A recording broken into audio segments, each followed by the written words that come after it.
Қайырлы күн баршаңызға. Мен YouTube каналыма қош келдіңіз. 126-шы сабақ қорытындылау деген 4-ші сыныптың математика кітабын сіздерге түсіндіретін боламын.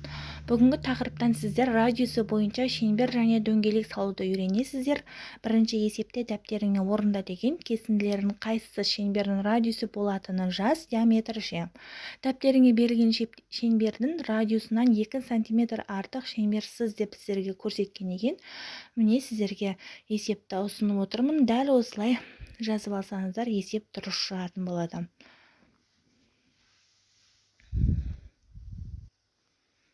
Бүгінгі біздің екінші есебімізде топтық жұмыс ретінде берілген, балалар топтасып орындайды.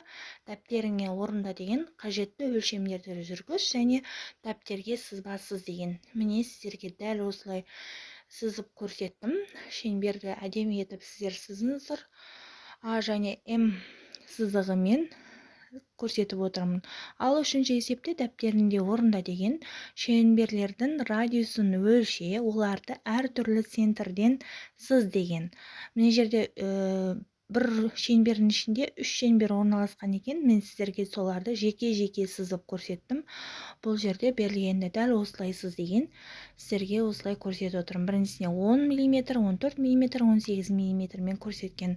Төртінші есепте топтық жұмысқа берілген есептерді шығар деген. А, Ә, Б бөліктерінен тұрады. А бөлігінде көгалдандыру мекемесінің жұмысшысы 6 сағатта 90 метр көгал орамын төсеуі тиіс. Ол 1 сағатта жоспар бойынша күтілгеннен 3 метр артық төседі. Ол бұл жұмысты қаншалықты жылдам жасады деп сұрақ берілген екен.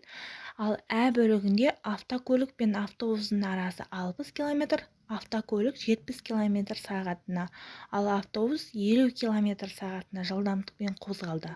Автокөлік олар жылдамдықтарын өзгертпеген жағдайда неше сағаттан кейін автобусты қуып жетеді деп сіздерге көрсеткен екен. Ал Б бөлігінде қалалық сенбілікке әрқайсысына 22 адамнан 128 бригада, әрқайсысына 55 адамнан 14 жұмысшы тобы қатысқаны туралы сұрақ қойылған екен. Мен сіздерге А және Ә бөлігінің есебіктерін жауаптарын ұсынып отырмын. Дәл осылай жазып аласыздар.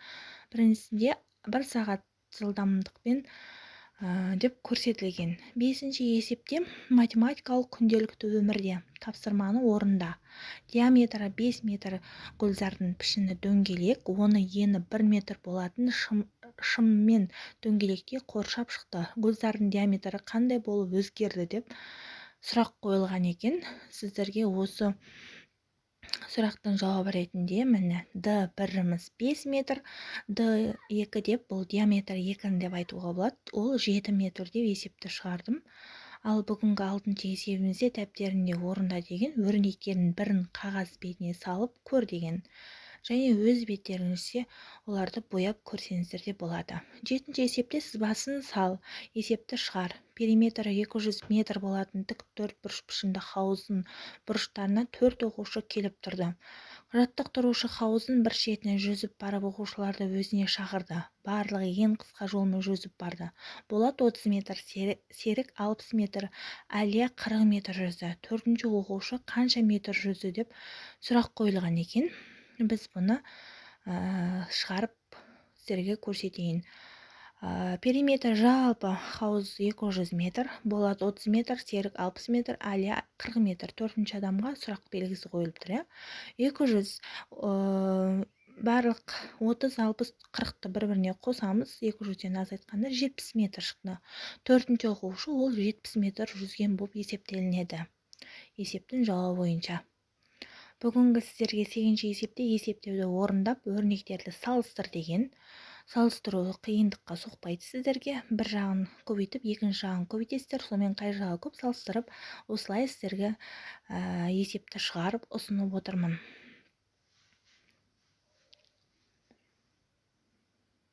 Бүгін 9-ші есепте сіздерге үй тапсырмасы ретінде беріледі. Есептерді шығар деген. Ұзындығы 12 см болатын АВ кесіндісін сыз. Оны теңдей 3 бөлікке бөл. Әр нүктеден диаметрі осы бөліктердің әрқайсының ұзындығына тең болатын шеңберлерді сыз деген екен. мен сіздерге дәл осыны осылай етіп сызып көрсеттім. Сіздер шеңберлерді әдемі етіп сызыңыздар, бір-біріне жақын етіп осылай сызып жазып көрсетсеңіздер есеп дұрыс болады. Осы есептер ұнаса лайк, комментарий жазуды ұмытпаңыз.